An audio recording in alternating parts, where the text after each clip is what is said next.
તોતડી જીભ હોય ને, તોતડી જીભ તો એ કુદરતની દેન છે, એમાં આપણો વાંક નથી. તોતડી જીભ ભગવાને આપને આપી, પણ તોથડી જીભ કરીને એમાં આપણો વાંક છે. તોતડી જીભ કુદરતની દેન છે, તોથડી જીભ એમાં આપણો વાંક છે. અને જીભમાં કઈ ઘા લાગ્યો હોય તો રૂજાઈ જાય, પણ જીભના ઘા જેને લાગે એ કોઈ દી રૂજાઈ નહીં. એનો એક પ્રસંગ સાહેબ મારે તમને કેવો છે. રાજ સીતાપુર ગામ સુરેન્દ્રનગર પાસે, મનુભાઈ ગઢવીનું ગામ.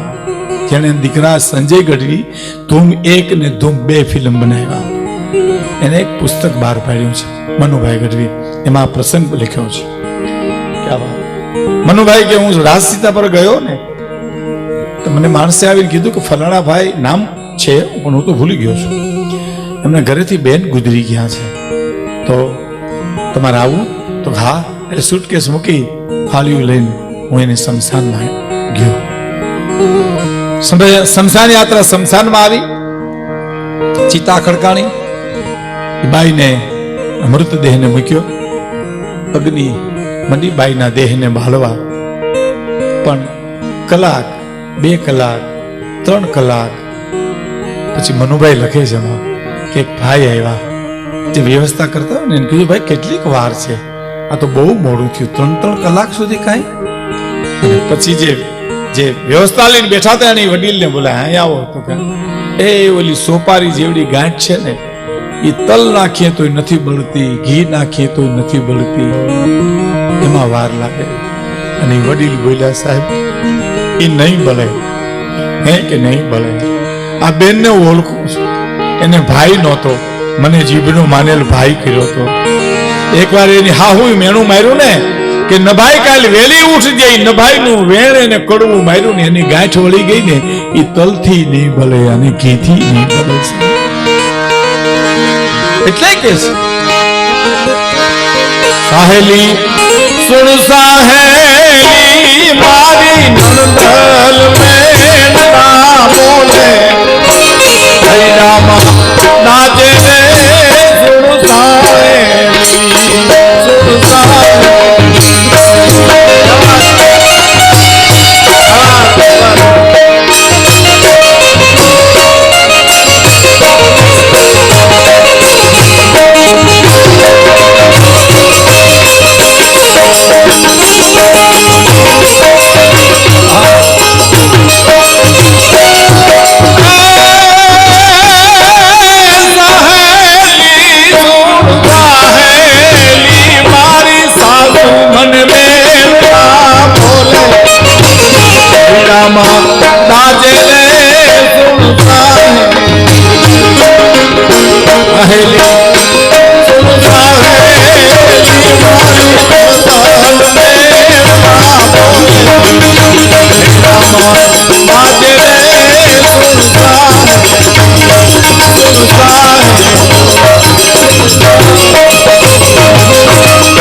અંદરથી થકો મારે કવિતા મારે રજૂ કરવી. સાહેબ તમે સાંભળો એના કરતા મારે સાંભળવી છે આ કવિતા. સાહેબ દીકરી છે ને એ બાપનો વાલનો દરિયો છે, દીકરી છે એ બાપનો મીઠો મેરામણ છે, દીકરી છે એ બાપનો કાળજાનો કટકો છે.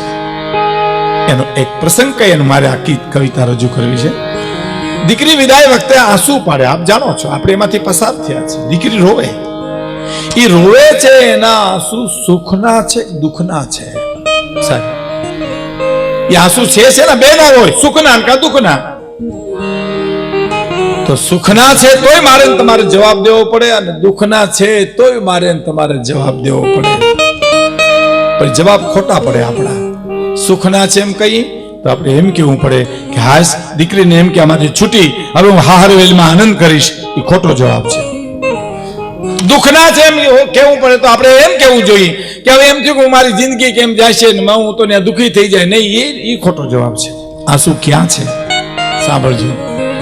આપણી ઓસરીમાં રંગારો રંગ પૂરતો હોય, આપણું આખું ઘર વીટાઈ બેઠું હોય, એક ઝાડવું ચિતરતો હોય, લીલા રંગના પાંદડા થઈ જાય ને ભાઈ, પછી એને જાંબલી કલરનું થોડ કરવું હોય ને, પછી વાટકો ને પીછી બે ધોઈ નાખે છે. શું કામ? હવે રંગ બદલાવો છે. એમ દીકરીને આજ રંગ બદલાવાનું ટાણું આવ્યું છે સાહેબ. રંગારો રંગ બદલાવતી વખતે જો વાટકોને પીછી બે ધોતો હોય તો દીકરી એનો જિંદગીનો રંગ બદલાવતી વખતે કાળજુ કેમ રોવી છે સાહેબ? કારણ એને પિયરના ચિત્ર ચડ્યા છે 25 વર્ષ સુધી. મારો બાપ, મારી બહેન, મારો ભાઈ, મારી ભોજાઈ, એના ચિત્રો પડ્યા છે. હવે આહુડાઈથી ચિત્રોને વિછરી ઉટકી સાફ કરી કોરી પાટી કરી અને હાહર વેલને આપી દે. હવે આમાં તમારે જેવા ચિત્રો પાડવા હોય એમાં પાડો.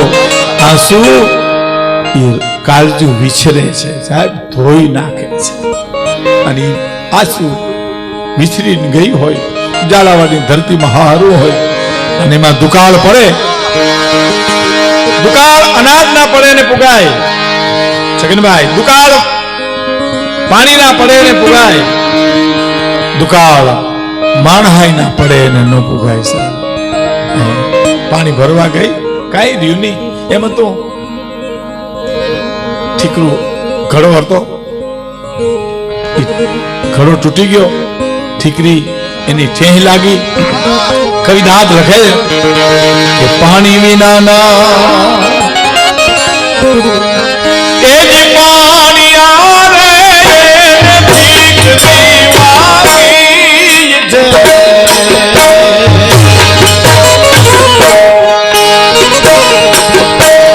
પાણી વિનાના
કે ઠીકરી વાગી, યાદ આવ્યો, ઓહો હા તો મેડમ શ્રાવણ મહિનો આવી ગયો, મને કોઈ તેડવા ન આવ્યું. બહુ સરસ સાહેબ. આહા, શ્રાવણ મહિને કે જ તેડવાના વેલડો લઈને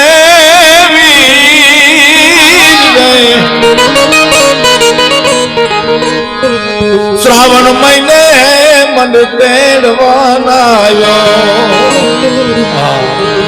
શું ખરી છે સાહેબ? આ તો દાદ લખી શકે સાહેબ, આ ચારણ જ લખી શકે.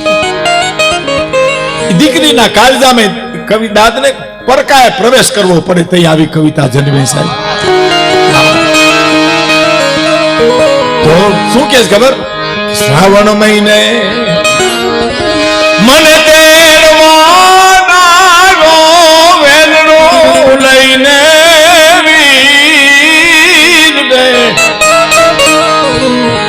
માના હેતની એ વીરડી રે દુકાળમાં ડૂકી ગઈ. મારા માના હેતની એ વીરડી રે દુકાળમાં ડૂકી ગઈ. મારો ભાઈ તો ન આવ્યો, પણ મારી માને એમ ન થયો કે બેદી બેન ને તેડી આવો ઘીરે. મારા મારા હેતની વીરડી આ દુકાળમાં ડૂકી ગઈ.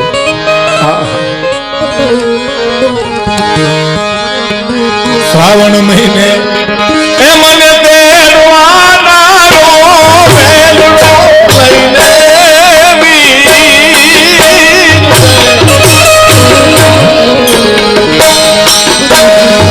માના હેઠની વીરડી રે દુકાળમાં ડૂબી મારા હેઠની મારા માના હેઠની વીરડી રે દુકાળમાં ડૂબી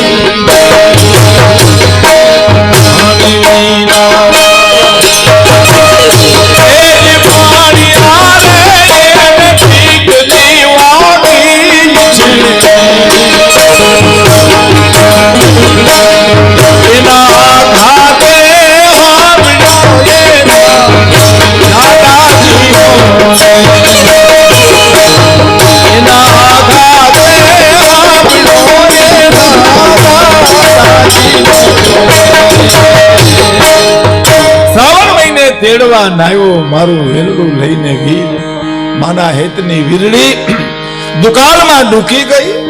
હવે સાંભળજો કડી સાહેબ, આપણે ત્યાં એક રિવાજ છે, કુંવારી નણંદ હોય તો એ ભોજાઈની મસ્કરી કરે ભાભીની, અને નણંદના લગ્ન થઈ જાય પછી ભોજાઈ નણંદની મસ્કરી કરે, આખું ઉલટું થઈ જાય. દીકરી કે જો મને હાથમ હાચમ કરવા કોઈ તેડવા આવ્યો હોત અને હું ગઈ હોત તો રણકી ન કાંબી એ જીરા હરે રે માર ધૂસ કે વાગ્યાન ડો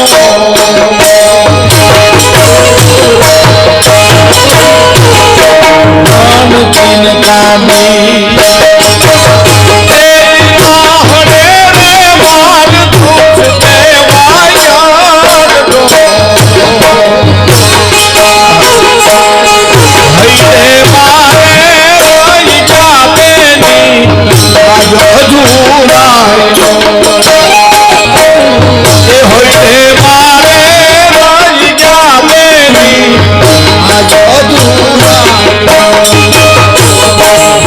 જો ગઈ હોત તો મારી હારે જે જે દીકરીઓના લગ્ન થયા હતા એ બધી હાથમ હાચમ કરવા આવે. હારા માણાના ફળિયામાં અમે ઢોલ ને તાલે રાહડા લે રણકી ને કાંદી રાહડે મારે ધ્રુસકે વાગ્યા ન ઢોલ. પણ હવે મારી ભોજાઈ મારી ભાભી ચીટીઓ ભરીને આકડી બહુ સરસ સાહેબ વિનુભાઈ આ દાદુ ચીટીઓ ભરીને મને કે તું ભાભરડી તન કોણ સંભાળે ગોજ રે ચીટીઓ ભરીને મારી કે તું ભાભરડી ક્યા વાત મને હેજકી આવત મારી ભોજે ચીટીઓ ભરીને કે કોણ હંભારે કહું ચીટીઓ ભરીને મને કે તું ભાભરડી કોણ સંભાળે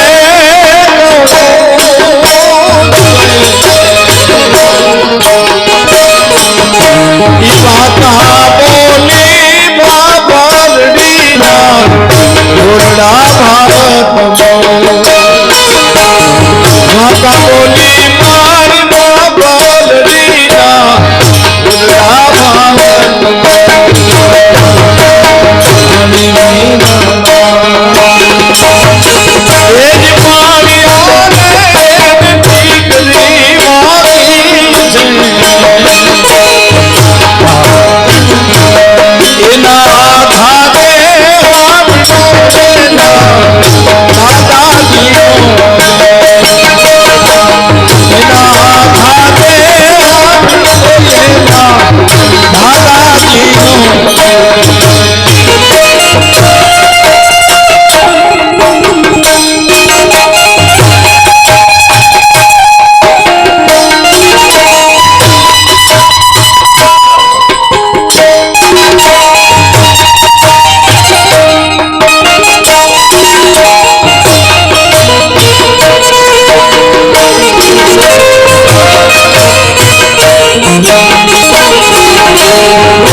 Thank you.